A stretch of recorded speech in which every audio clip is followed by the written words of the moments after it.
आज मैया का कीर्तन हमारे अंगना, हमारे अंगना, हमारे अंगना। आज मैया का कीर्तन हमारे अंगना, आज मैया का कीर्तन हमारे अंगना। मैया के कीर्तन में गणपति जी आए, मैया के कीर्तन में गणपति जी आए। गणपति आए संग रिद्धि सिद्धि लाए, गणपति आए संग रिद्धि सिद्धि लाए। आज लड्डू बटेगा हमारे अंगना, आज लड्डू बटेगा हमारे अंगना। आज मैया का कीर्तन हमारे अंगना, आज मैया का कीर्तन हमारे अंगना।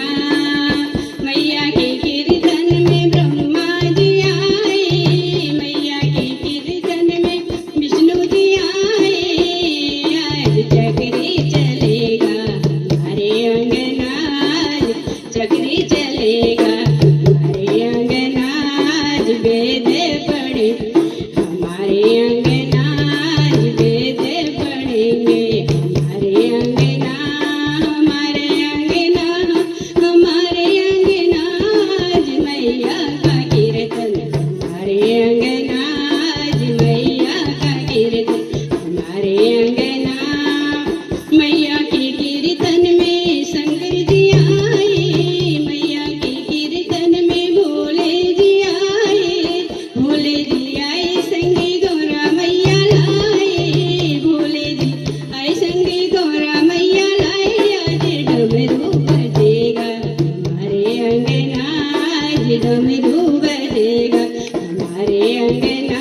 आज मैया का कीर्तन हमारे अंगना, आज मैया का कीर्तन हमारे अंगना। मैया के कीर्तन में रामा जी आए, मैया के कीर्तन में रामा जी आए। रामा जी आए संग सीता मैया लाए, रामा जी आए संग सीता मैया लाए। आज धनुष टूटेगा